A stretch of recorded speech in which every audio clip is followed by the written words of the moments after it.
I have a theory about this. Yeah? I think that musicians can transition to being actors. Yeah. But I don't think that actors can transition to being musicians because... They fucking suck at it. Well, yes. Right. Hit it, boys!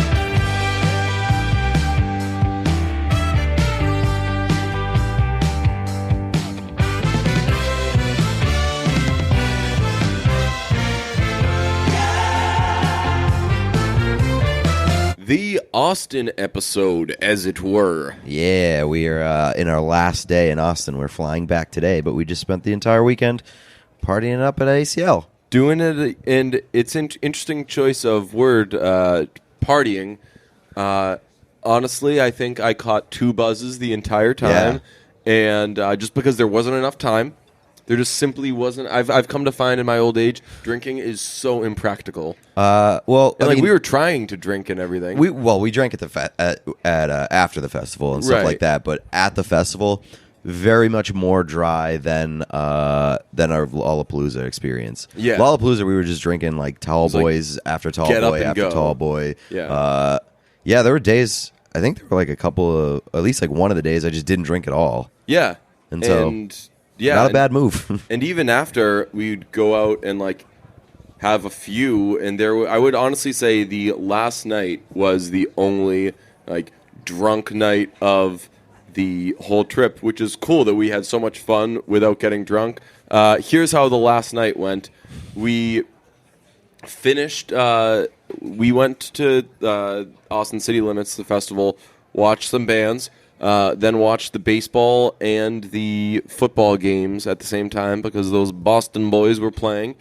And then we met up with some friends and stayed out a little while longer, and we shut down the club. Oh, yeah. And when we got back, we were like, yo, I saw on the TV that you can get Mamma Mia 2 for $20. So let's get like a sixer and... Nightcap. And just like watch Mamma Mia 2 and crush a couple more beers. So we went to the Chevron next door because they have everything, and it was all locked up. Yeah. You couldn't. The guy said after 2 you can't sell alcohol anywhere. So we were like, okay, I guess we'll still take all these snacks though, and then just throw in a couple sodas. Yeah, we couldn't get beer, so as soon as we decided that we couldn't get beer, we're like, all right, well, this is turning into like a middle school sleepover night, and we just got a bunch of fucking bad snacks that are terrible for you and soda. Yeah, and we stayed up, watched all of Mamma Mia 2, like making comments and laughing. It was like a live. We were live podcasting a showing of Mamma Mia 2 to each other. Yes, while eating like beef jerky and Funyuns and Chex Mix and whatever the little Zan died of. Hot Cheetos. Yeah, may he rest in peace. Yeah, that was our attempt at partying, and I wouldn't have it any other way. This was a sensational weekend of fun stuff and music and everything, and it was it all kind of started because you forgot to get a pass. Yeah, I did a cool little move where the day before we left for Austin, I sort of had an epiphany, and I was like, hey, did you buy my ticket, DJ? And he was like, no, I bought mine. And I realized that I didn't have a ticket, and so I tweeted it out. That was like a last-ditch thing. I looked on like StubHub and everything, and the prices were just like fucking super high. Because they're physical wristbands. It's not like a thing where they can just email it to you. Right. So the prices were super high, and like I needed it very quickly, so I tweeted it out and got very lucky. One of our followers, one of the listeners to the show, was like, hey, I think we have an extra. And so ended up grabbing it from them. There was 4 of them, and they're the best people ever. Right, we spent every day with them, Yes. and they were awesome. So they made this weekend super, super fun. They were like big music people, wanted to talk about all the fucking acts and everything and give us tips, and they gave us a lot of Austin tips, and it was just a great time. To bury the lead, we hung out with Houndmouth on Sunday, the last day of the festival, before their set, went to their trailer. Our guy Chris, who manages them, is the coolest guy in the world. Like, cooked everything up, and we, as you'll hear in a few minutes, we just sat around screwing around with Houndmouth, and it was a dream come true. Speaking of our other guy, Chris, we went to the Texas football game on Saturday, and the first person that we spoke to at the tailgate before the show happened to be from Boston. Yeah. And happened to have extra tickets to the game. So we sold our tickets and went with him. What a weekend of just making friends with the first people that you see in Austin. Yeah, and it was always like a dude. Wouldn't have it any other way. Yeah. Very on brand. Yeah, it was great. Everybody was cool. Austin's just an awesome The city's fucking city. great. Yeah, really good people, good stuff to do. I will say for any prospective travelers, this was my second time being in Austin. It was Pete's first. I had seen the bats before. I don't know if I've explained the bats on this podcast, but the bats, there are a lot of bats in Austin, and at nightfall, they go from one place to another. That's not true. That's not true. Remember, we found out the facts about the bat. I think that was wrong. They leave the bridge to eat, and then they return to the same bridge. Oh, but then when do they all come back? After they're done eating, I guess. Oh, and I guess it's probably too dark to see it or something? Yeah. So they do some sort of moving around, and you can see all these bats fly over you or under you, depending on where you're standing. And it's crazy. And I'd seen them the first time I came, and it was mesmerizing. It was the coolest thing I'd ever seen. So the first night we were here, we were like, well, let's do the bats. And the bats totally mailed it in. Yeah, the bats. I was very underwhelmed. I think, was it just too dark? I think the bats are just over it. Yeah? I think they just needed... I think everyone has an off night. Like it's the bats are like Father John Misty. Yeah, we saw him in Maine. Father John Misty sort of mailed it in. Brought like 3 out of the 12 people in his band. Didn't really do much on stage. Still put on a good show, but it was like a B- effort. Yeah, to put it into perspective, we saw Father John Misty on Friday here at ACL, and he was fucking unbelievable. It was as the kids would say, he was on one. Yes, he was definitely on one. It was the wildest and most energetic I've ever seen him. He still didn't really talk a lot, but what he lacked in talking, he made up for in knee drops. Knee drops. Big knee drop night for Mr. Tillman. He even came into the crowd. Yes, which he I would jumped into never the crowd expect that. And was like inches away from us. And if I really wanted to, I could have touched him. Yeah. And I just reached out and I turned my hand up so as to not reach any further, because what do you do once you've touched Tillman? Yeah, I mean, you said it afterwards. You were like, I didn't want to touch him because that confirms that he's a human. Yeah. And I didn't want that confirmation. I would rather reach out to touch him and my hand go through him. It's just just a transparent body and whoa, fuck. Yeah, but he was great. He had a very interesting set list, but it was still super cool. He played some of my favorites. He did not play Real Love Baby or Please Don't Die or things that you would seemingly think he, quote-unquote, has to play. He didn't play Holy Shit either, which is usually one of his 2 closers, but he ended with The Ideal Husband and just screamed his face off and ran around and went crazy. And a kid almost died, actually, during one of his songs. Shit.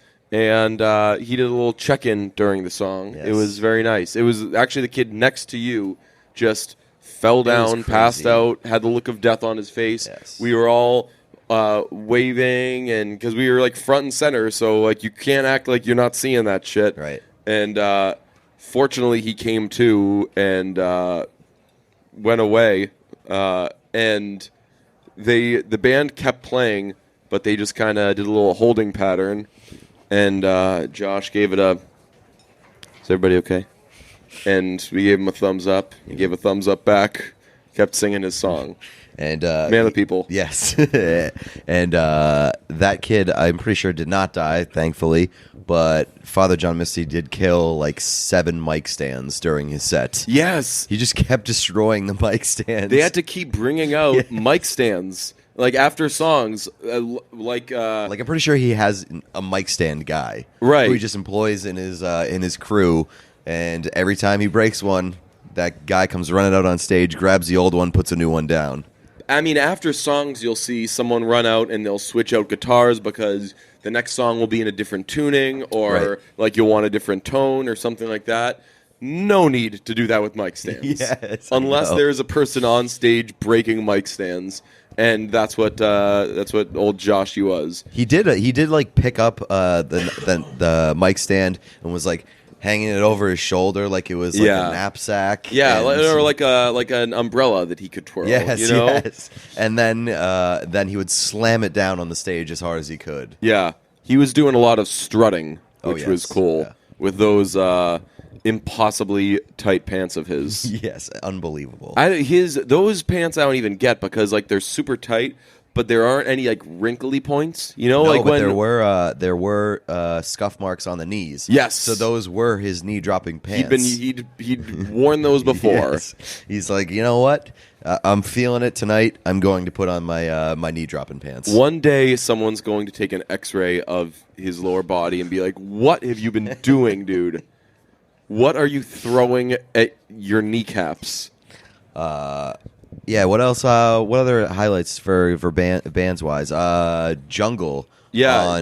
On Friday was awesome. As promised, was a very cool show. We were told they were one to not miss, and they were great. Awesome vibe. You guys you've probably heard that one song of theirs, "Busy Earnin'," and that was kind of a theme song for the weekend for us, I thought, because like we weren't doing a lot of extracurricular stuff, like I said, and it was just because there was just like too much stuff to get to. Yeah, like we couldn't like get hammered at the Texas game because we had churches after, you know. And churches, by the way, really good. The Lauren Mayberry has come so far as a front woman, and that made them awesome, but they played like it was like 80% new stuff. Yeah, and I'm not crazy about the new album, and I would have liked to see a few more from Every Open Eye. Yeah. Like, I mean, I love Every Open Eye so much, front to back. Yeah. So I could have used a few more from that. But that being said, their set, I feel like, got off to kind of a slow start. Yeah. And but they finished strong for sure. Yeah, I think what they lacked in set list was made up for by how much better they've gotten at performing. Yeah. So they were great. Big one for me. Another one that was on the you gotta see this person list. David Byrne. Oh man, holy smokes! So he's the guy from the Talking Heads, and he puts on the weirdest, most elaborate show you could ever see.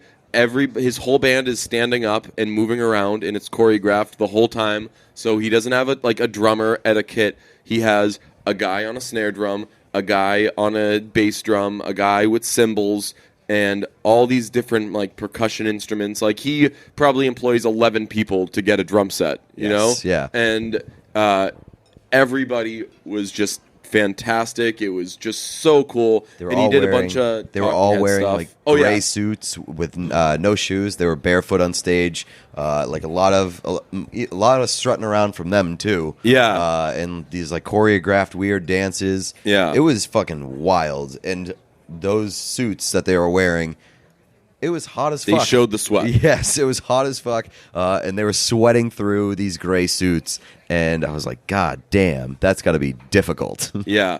One of my, like, probably 2 or 3 best moments of the whole thing. And that's not, I've decided, like, Paul McCartney doesn't even count when doing, like, the rankings and everything. Because it was almost like he was separate from the festival. Right. You know, like we did a bunch of festival McCartney stuff, show. and then there was a Paul McCartney show at the end of the night. Like, what a crazy night. Yeah.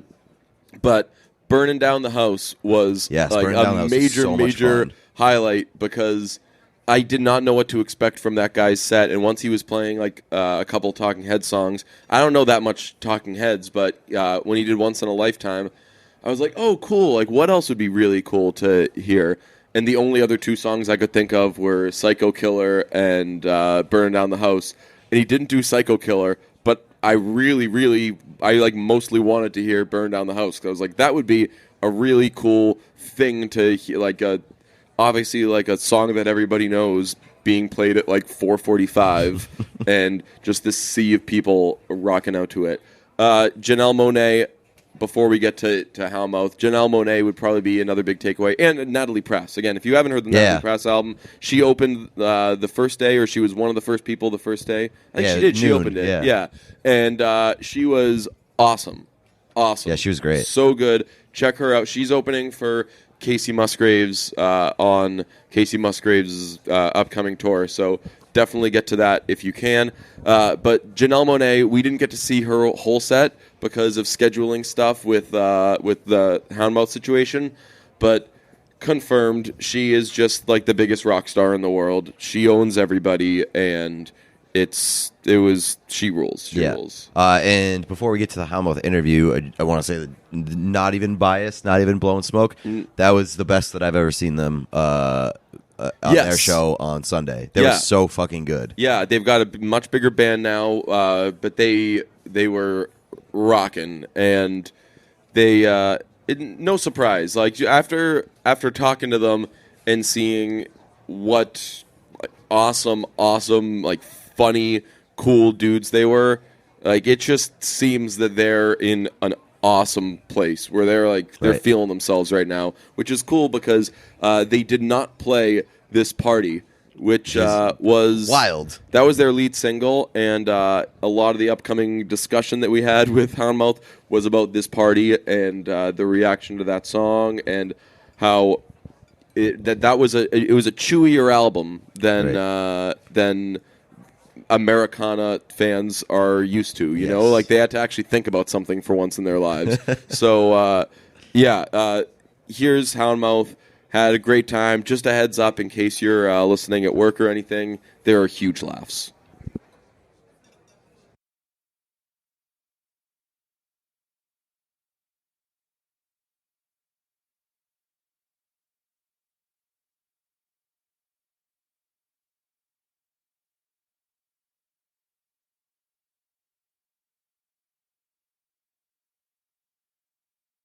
All right, check this out. What did the interviewer say to the Houndmouth? What? I'm tucking you up. Get it? Because of conversations. Pretty good. It's pretty good. I like it. Yeah. We are at Austin City Limits with Houndmouth. This is a pretty long time coming. We've been wanting to do stuff with you guys forever. You guys will likely hate us by the end of it. But how do you like the festivals and all this stuff? Like, we're just overwhelmed by how hot it is, and like how musicians actually choose to wear real clothes when they go on stage. Yeah. It's because we get to be like in the AC back here, and then we're on stage and we sweat our asses off, and then we come back here and we change clothes. That's the only way to do it, really. This is by far like the most glamorous part of our weekend. That we're like in an air conditioned room. We're in this like jail cell of a green room. Yeah, it's become like about the festival, really. I feel like not like all festivals. Like ACL's great festival. Yeah. They're all great festivals, but it's like about the festival more than it is about the bands. It's like a thing. Yeah. I don't know how to explain that. It's like going the culture. It's like going to a bar. It's like going to the best bar. The drinks are the same. You know. How do you guys pick your outfits before shows? We used to get into it, We used to do like bell bottoms and stuff, and then we're just like, I just want to wear like what I wear. I actually wore this entire get-up for yesterday's show, and I slept in this shirt, and I'm still wearing this shirt, so it's rock and roll. But that's like if you like, a lot of times I'll go to, not a lot, I was going to say a lot of times I go to the gym. I don't go to the gym a lot of times, but like a lot of times when I do go to the gym, I'll just like wear whatever the hell I was wearing the day before, because it's the same thing. And like, that's how the hell pretty do you rad. know? Because you're so probably sweaty and gross. Yeah. And to not conform to like gym culture. You know, you just walk in there and do it. I'm like a huge. We were talking the other day about like how no one actually judges you in the gym because everyone's so fucking focused on themselves and like checking out their pump and everything that. But people actually do. I give them enough reason to judge me. Totally. Speaking of the bell bottom days, we saw you guys a couple years ago at Lollapalooza, and that's what like you guys were like turning it out outfit wise and everything. First of all, just that was like I'm not a huge video at concerts guy, but you guys did a little thing in like a tent during the day where I think it was yeah, right. Like you go in there and like they shoot a couple videos of you playing songs, and like There was like, I don't know, like 50 people there because like it wasn't like a well-advertised thing, but it was just like fucking packed, and it was the first time we'd seen you since Katie left. It was like shortly thereafter, and that was like the coolest fucking performance I've ever seen. First of all, I didn't know that you guys had added Caleb. The horns and everything were just dope.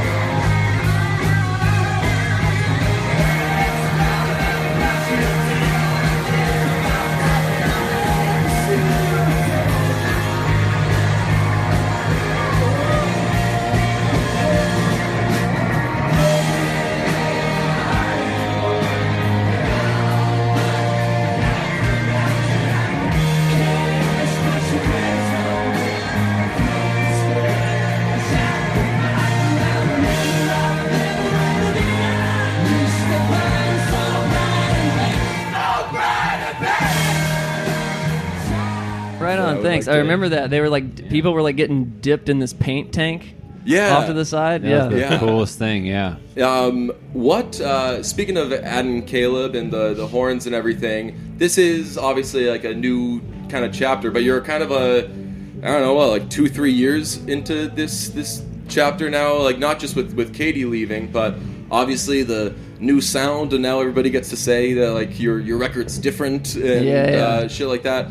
Was that like caused by the turnover, or like was it kind of in the making anyway? Well, we've always been interested in other music besides, you know, like Americana. Sound like the band. Yeah. And I love the band, and I always go back and when we did this, now it gives us like appreciation it gives us all appreciation to go back and like appreciate the band for what it was, you know. I'm really happy that we got to do an artistic record, like a kind of a concept record.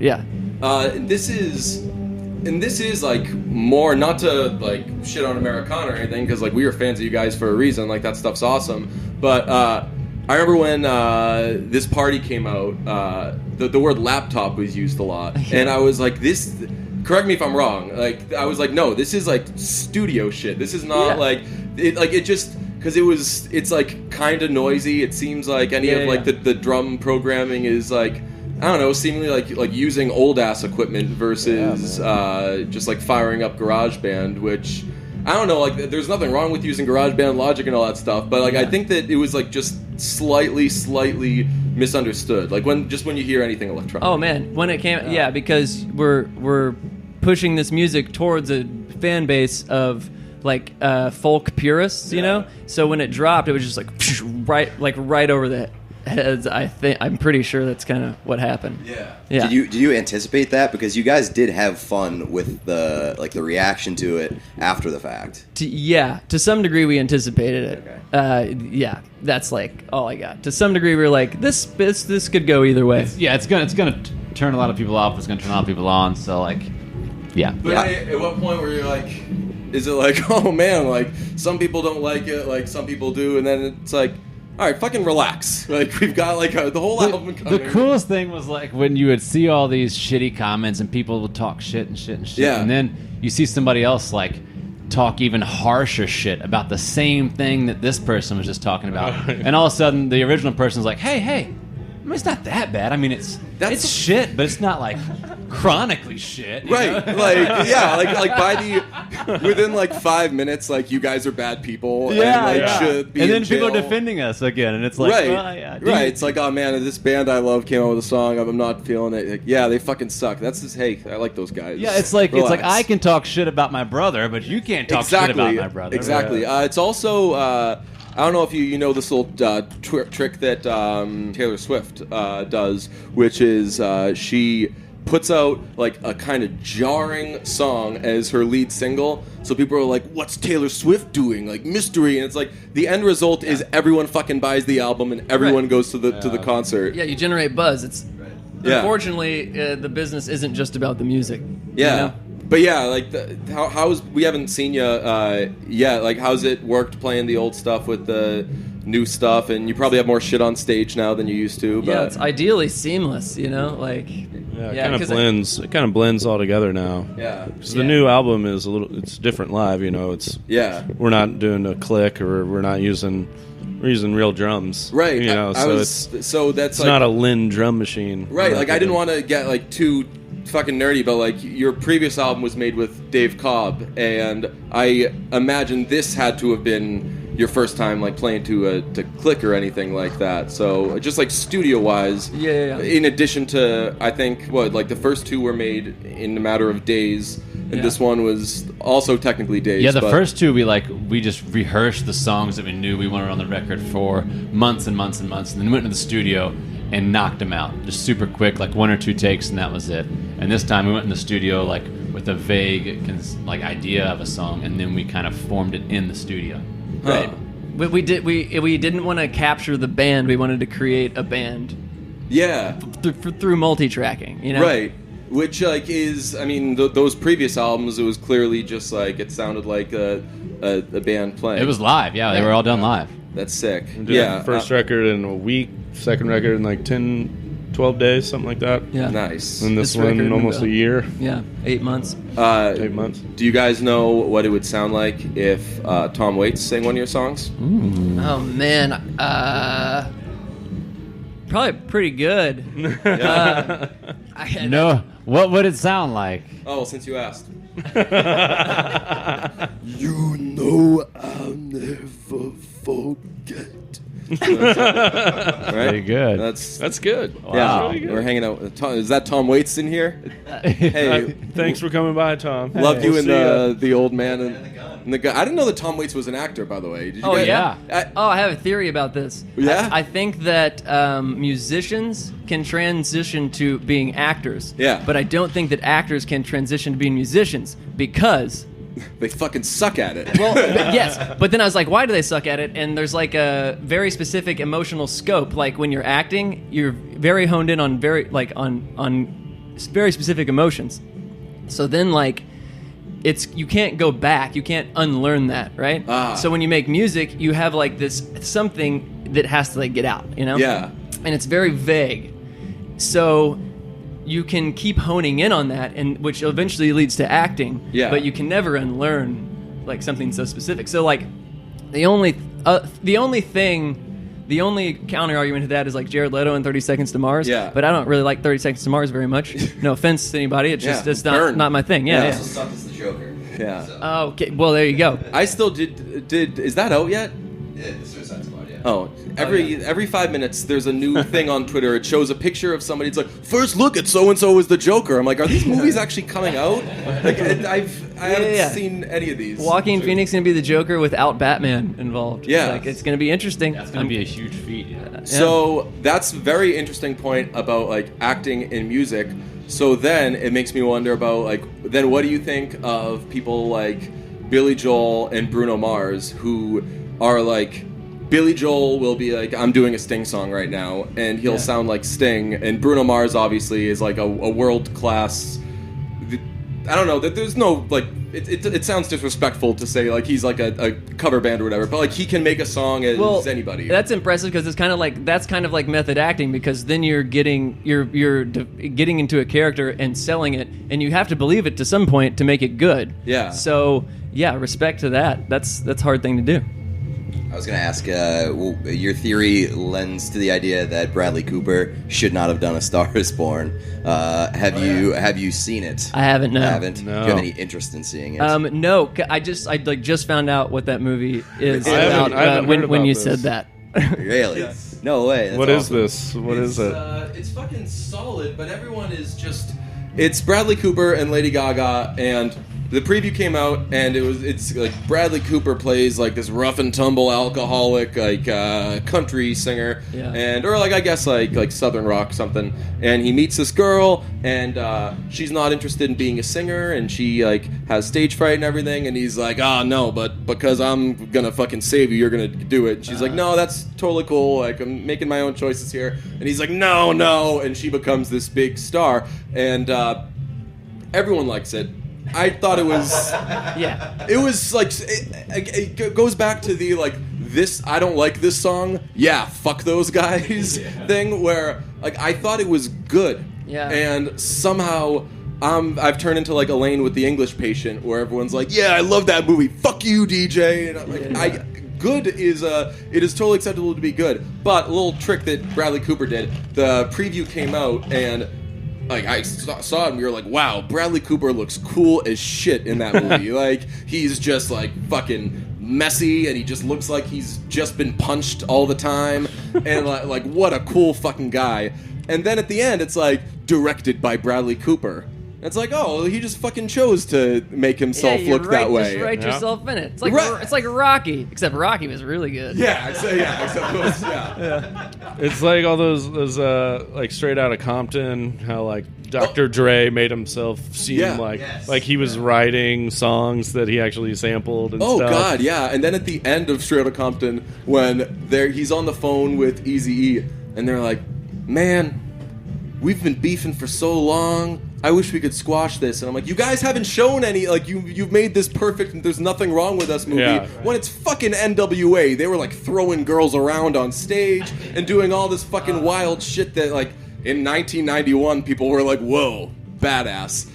But they just, like, didn't show any of their disagreements or anything, which actually, one of my notes was, I want to ask you guys if you were excited about the fucking Freddie Mercury movie. Yeah, I'm pretty excited about that. This maybe like the same thing. There's always those movies that are going to come out, and you're like, I don't want to see it, but when I see it, you know you're going to like it. Yeah. You know, and it's just like we're still on the Mamma Mia 2 high of just like endless ABBA. I don't know. There's like a Waterloo. Obviously, they have Waterloo Records down here, but there's like a Waterloo like truck or something. And everybody, as they've been walking out of the festival, has just been singing Waterloo, and I'm like, this is my fucking scene right here. Yeah, dude. But I'm a little worried about the Freddie Mercury one because I just wish that Bradley Cooper would have directed it. You know? And played. We'll bring that full circle. As that same guy with like the southern drawl, and he's like, I don't care if the song's 6 minutes. We're gonna fucking do it in the studio, and we're gonna.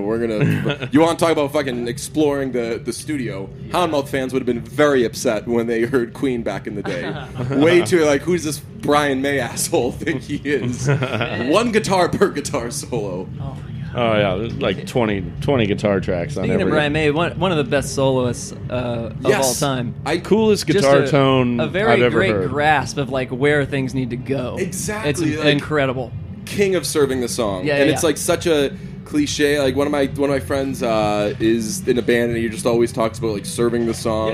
And like you can sound pretentious when you say that, but like when you hear like, oh my god, this guy could have fucking shredded, could have gone over the top, and instead he did this super fucking cool thing. Right. Yeah. It's just a very deep understanding about, and it's selfless. It seems like. You know. And like it seemed that he was more willing to try to do something cool than try to do something insane. Like it wasn't. I can't imagine people heard like the Dixieland section at the end of Good Company and was like, oh fuck yeah, and like threw up the horns or whatever, because like who wants to hear a Dixieland section? But like you hear a guy made it all out of fucking guitar and he's playing trombone on the guitar. Fucking wild stuff.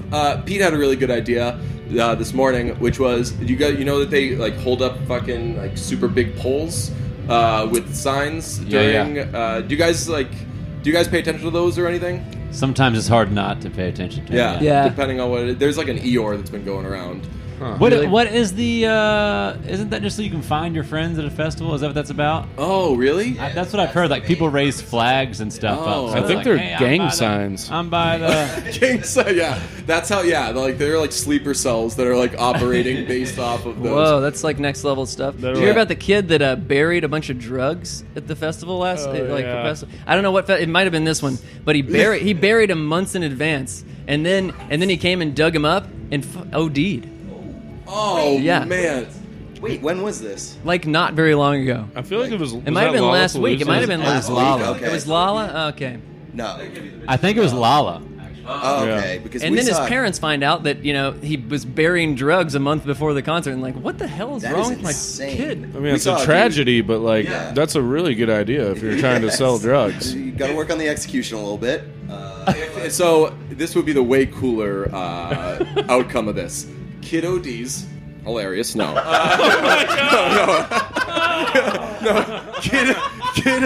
Kid ODs goes into a coma, comes out of the coma, and when he wakes from the coma, his parents are standing over them, very stern looks in their faces, and his father says, "You dog, you," because of burying stuff. A wink, wink. Yeah. I think high soon- fives the mom, like they sack tap him and like leave the hospital. And I think 2 weeks. soon, man. I think pretty soon. Ticket prices are so high, people are just going to start burying themselves why on is there a festival straw? grounds a month before, and they're just All these fucking come out of the ground like a fucking that vampire. right. There's like everything is the Thriller bamboo video. shoots.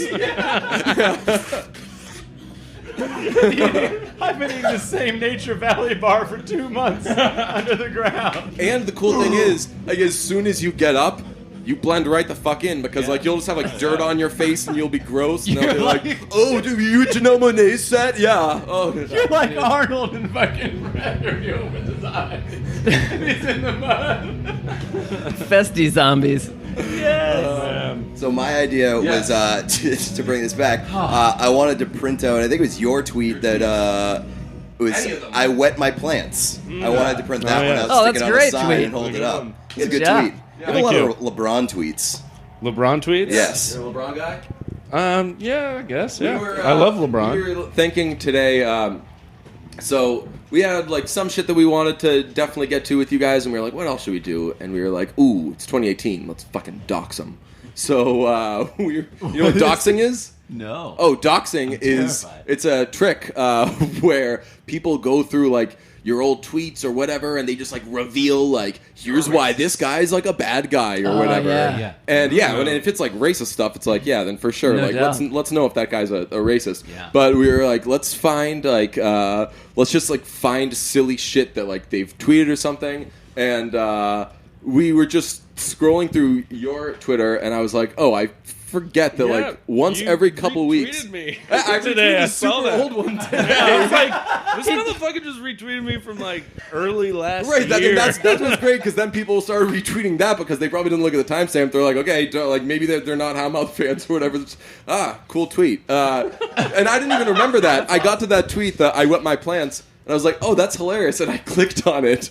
It had 2 retweets, 9 likes, and me responding saying swag. nice. That was a good day for Shane on Swag. Twitter. Yeah, that's a good day. Yeah, That's a really ooh, good day. 2. Those are some fucking impressions. I feel if you get a retweet or a reply, Yeah. it was a solid tweet. You were actually kind of prescient. You called that actually the Trump election might not make America great, which was a little ahead of little ahead of your time there. Man, well, you know. How did you know? You know, I've just been following politics my whole life. Yeah. And, you know, I see trends, and I can see that happening, you know, with my research. Amazing. We want to play a game called Houndmouth or Smash Mouth, and it's where we test Houndmouth's music knowledge by saying lyrics, and you have to identify, wait a second, is this song sung by the band Houndmouth or the band Smash Mouth? Now, you guys obviously have a bit of a leg up being big Smash Mouth fans.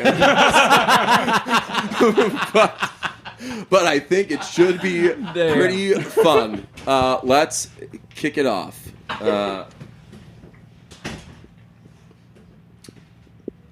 What'd you say? Oh, darling, darling, darling. Why don't you sleep at night?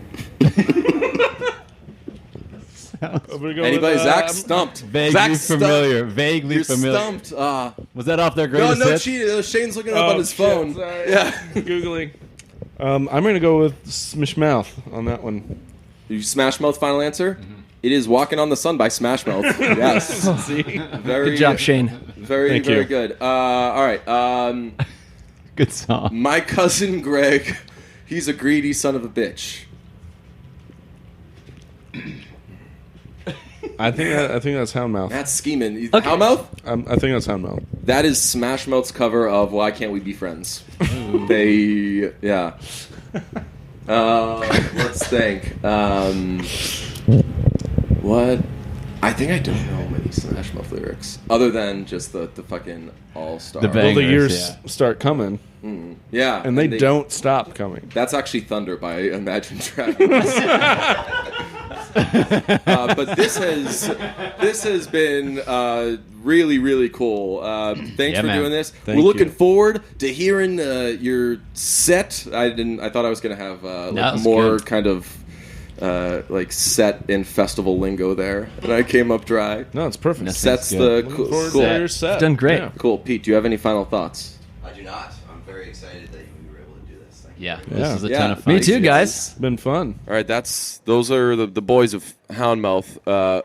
What huge laughs! Yeah, what man. guys! Unbelievable. What fun guys! I was like a little worried heading into that interview because the whole "Don't Meet Your Heroes" thing. Like, Houndmouth's Right. been one of my favorite Yes. bands for a long time, and I don't know. It's something about like their stage presence or something. I was like, there's a chance that like either there's like they're 50% like great, amazing Yeah. dudes, or 50% like they're gonna be assholes who laugh at us behind our backs. Like, Oh, they should be. Yeah, I like, know. like Matt's a guitar virtuoso. it's sort of the and- same with like Father John Misty. Yes, Where yeah. it's like these dudes are so fucking cool Yeah. that like they're gonna laugh at us because we're not. right, like Yeah. they like. What if they can tell that Yeah. obviously we're not as cool as them? Right. But God, I knew from the second. So Chris was letting us in the back area situation. And it was a really kind of tough situation to navigate because they probably just got there and they got this confusing setup and Right. everything, and They had a show in like an hour and a half, and security was not being super helpful, Right. to help us like set something up. So Yeah. I would imagine that that's a very hectic sort of thing, and they were just the coolest, most easygoing right, and dudes yeah, in the world. and, like Chris made everything smooth as heck, and as he's bringing us in, Shane, the drummer, was waiting, and I said this before we even interviewed him. I was like, Shane's going to be the coolest fucking guy we've ever met in our lives, and he was waiting, like had this big grin on on his face, like he was like so happy to welcome us to Yeah, their it was little crazy. world, and as we were walking in, he had these like pink hexagon sunglasses with these like kind of thick frames. Quick side note, the sunglass heroes of the weekend were Shane, because as I just described, really cool sunglasses, and Natalie Prass had the coolest sunglasses that They were amazing. They were like you said they were like sunset sunglasses where it looked like the sun was setting in the lens. Yes. They were like they had like a very cool gradient thing going on, and it was amazing. They were like Cobain glasses. Yeah. And they had that's like sick like gradient and a way cooler thing than you usually see with like aviators. Side note, I got some aviators for my Texas costume, and I've found that I think that actually I've never been an aviators guy because like they're just so basic and I'm so much cooler. And I think that aviators like might actually work on my stupid face. Well, I mean, it completes the look now because you have like long, unkempt hair and a mustache. Yeah. and sort of like sideburns. You had longer sideburns earlier this week when you went like full McConaughey for the Texas game. Yeah. But yeah, I mean, it works with that, and you're wearing a trucker hat. You Right, bought now I'm wearing a trucker hat, so- you have. I think that you can't wear a trucker hat without aviators. Yeah, so pretty cool look. So we're walking in, and I said to Shane, like, tell you what, those the coolest sunglasses I've ever seen.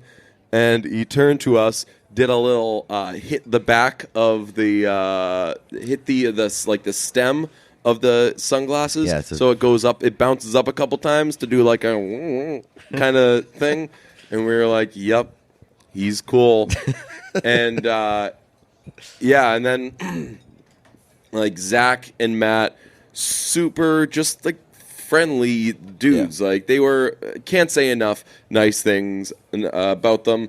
And as you heard there, they were funny and were willing to have fun with our nonsense. Yes. What guys? I love it. I feel like I have like 5 more points about the Houndmouth experience, but they're not coming to mind. We'll probably have stories and trickle them out in the coming episodes. But this is a pretty special thing because Patreon subscribers to Brunch get we're going to give them some extra stuff, and I was a little wary of giving stuff just to them, but you know they're rewarding us, so we're going to reward them. So the first thing that they're going to get is a review of us watching Back to the Future on the plane for the first time. Neither of us have seen it, and this review that we're about to do is something that we're going to post only for the Patreon subscribers. Yes. So as you're listening to this, just this one's for the Patreon subscribers. So in order to get this, you've got to be subscribing to Patreon. So, www.patreon.com/listenabrunch. Yeah, so here goes the part that's not typed in your browser. Yeah.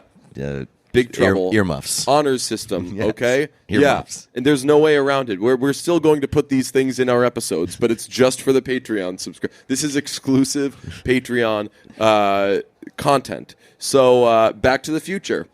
We had never seen it before, and we finally did. A lot of takeaways. I'll say I definitely liked it. Yeah, I liked it a lot.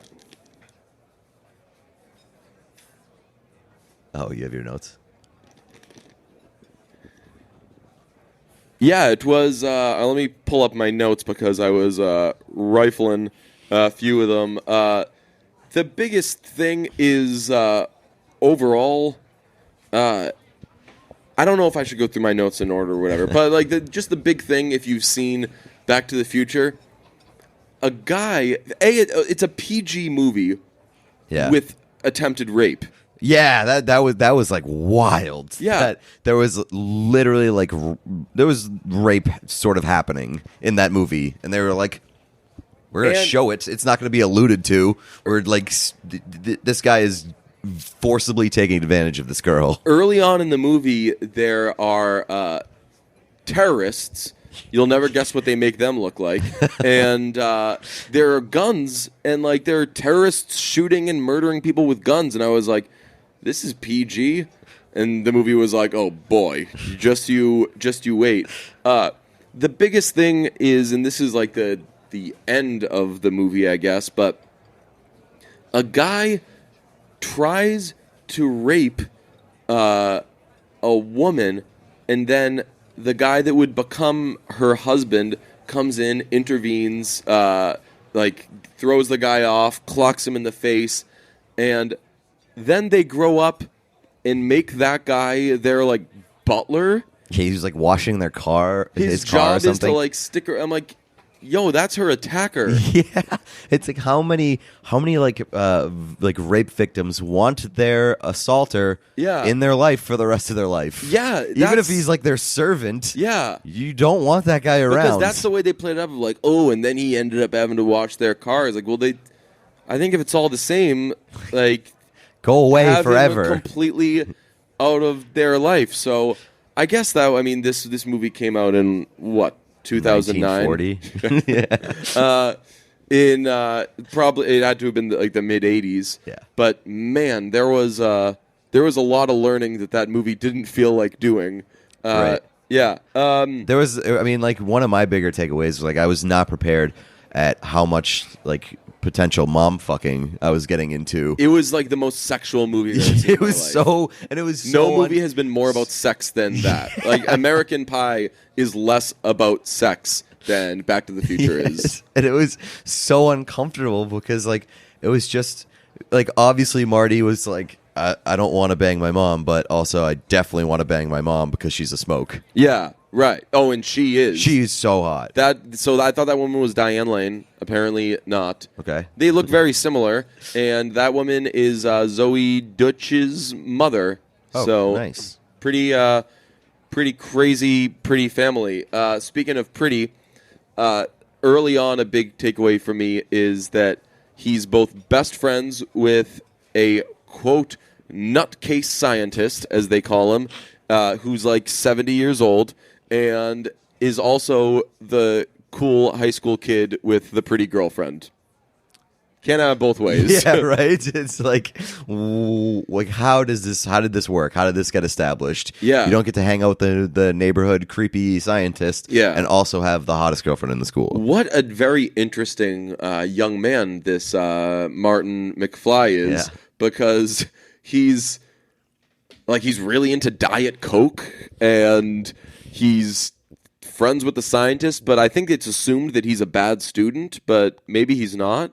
Yeah, he's like late all the time. Right, that's it. Right, yeah. He's grabbing onto cars. With yes, a skateboard. yes, because his main method of transportation is jumping on a skateboard and grabbing the back of every car in the city. Speaking of which, we'd be remiss to not say that 90% of our time in Austin was spent on Lime scooters, which are electronic scooters that are just littered along the street. You take out an app, take a little picture of it. It says, "Get in, Gordon," and then you just zip around wherever you want. We took like 3 Ubers the whole time. Yeah, it was amazing. And riding those scooters is a good time. Yeah, I tell you, they can move. They can move.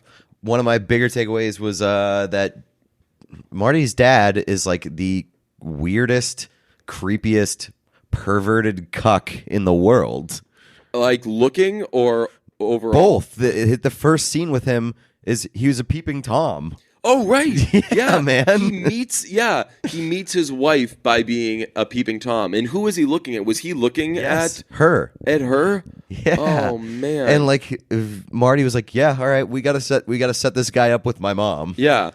And also not to victim shame or anything, but whenever they show peeping Toms in the movies or whatever, I'm like, how fucking hard is it to like pull down the draw the drapes? Is drawing opening or closing? Opening. Okay, wait, then I think it's erase closing. the drapes. Yes.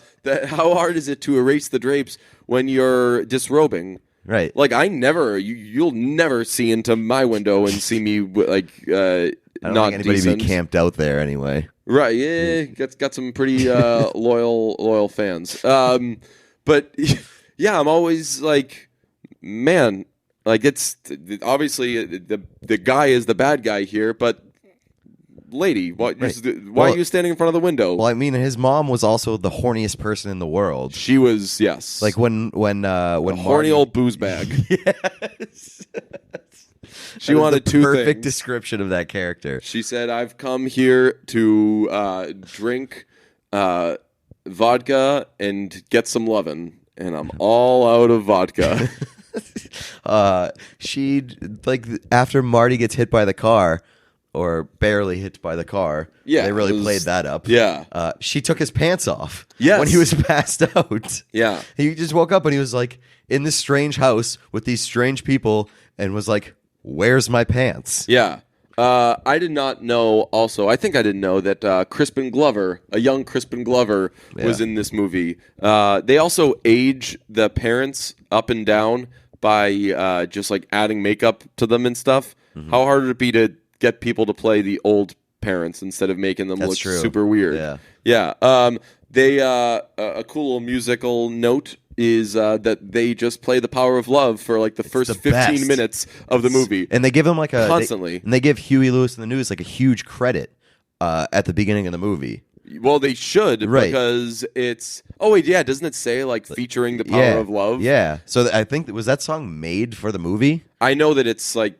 that it's forever associated with it. But I would think that so they play Back in Time at the end, and I would guess that was probably made for the movie, but who knows? That's a good question. It's like how Live Your Life was in every movie for like from 2008 to 2010. Right. So maybe they were just like, yo, this is the mid 80s. Huey Lewis is still going strong. And another musical note, they made it seem like Chuck Berry stole Johnny Be Good from white people. From white people, yeah. What a weird, problematic movie this is. Unbelievable. I was like, huh.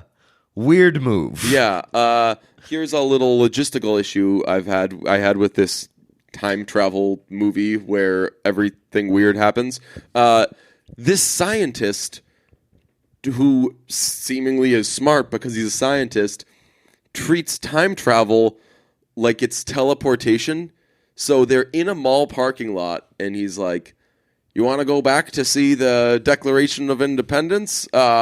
Just punch in 1776." It's like, it's not gonna. They didn't sign the Declaration of Independence at this mall, dude. Yeah, that's true. Yeah. Like, I think that people think that a lot with time travel, where they're like, "Oh, you get time travel and then go to blah blah." It's like, well, you know that once you're there, you're going to have to use whatever transportation they had, and I imagine it's going to be pretty hard. I don't know where this movie is set, but like you would travel back in time and just be at that mall, and the stores would probably be trash because. Well, it was a farm when they traveled back. Oh, right. So, and a guy with the worst shot in the world tries to. Oh, right. Oh, there's this movie had worse gun accuracy than Star Wars. You wouldn't know. No you wouldn't clue. get that reference, but I don't even know what a gun is now. Literally 0% accuracy from the Libyans, who they're terrorists. That's their full-time job, is to shoot people. Didn't do a great job. And the guy who owned the farm, just terrible shot.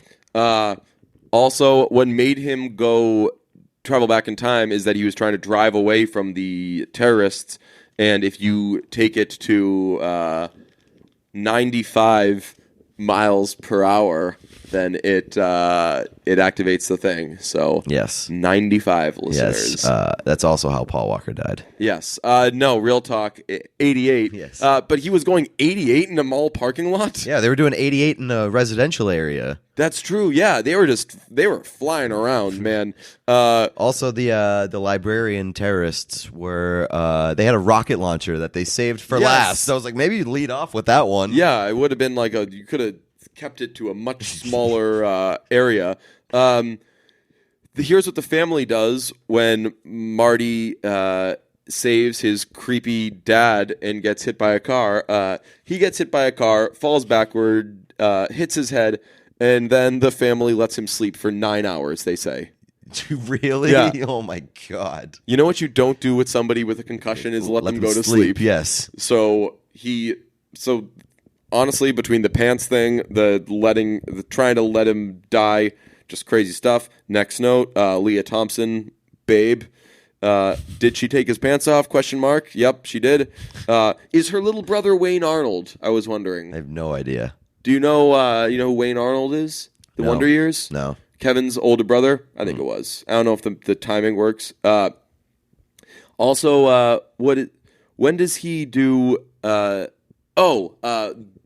they need to do a thing with lightning striking and everything, and Doc Brown puts together a big simulation, and it was entirely pointless. Yes, there was no need for it. It was that. like, okay, so we'll just do it. Like, what you explained it to me. Why did you have to buy like these this model car, right? And make a model town. This 1/8 size car that's like bigger than a Matchbox. It's like, I got it when you explained it to me, man. Yeah, it's like, go up there, hold this thing, should be good. Two of the quotes that I wrote down was when he was in the town store or diner or whatever it was. Mm-hmm. Marty walks in and he's like, milk. Chocolate.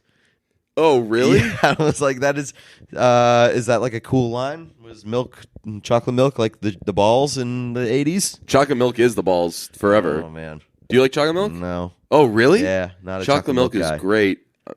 I think I'm gonna have to probably start drinking milk as I wide. widen my frame. And then the other one was Biff. Biff said when he was beating up George McFly, he said $300 for when you dumped that manure in my car. $300. I'm gonna take it out your ass. Oh yeah. I was like, huh. Yeah. That this guy's a rapist and terrible at delivering one-liners. Yeah, I'm going to write a think piece about how that movie's bad because Biff, I think, was a bad guy. I didn't like Biff. I didn't like him. I didn't like his friends. His friends were some real latchkeys, you know? Mm-hmm. Just hopping around like, hey, do you guys ever think an original thought? You know, that guy's a loser. He's going to grow up and just eat cold cuts all day. Well, there's one of them that grew up and became, what's his name? Oh, Billy Zane? Yeah. Billy Zane is in it, yeah. So, I'm glad that Billy Zane was able to get out from that group. Yeah, seemingly. Also, so we were told that there's other Back to the Future movies. We'll probably watch them at some point. In the next 20 to 25 years. Yeah, maybe give some reviews to them, but if they are, so this is what you just heard. Only way you can get that is by being a Patreon subscriber. So God bless.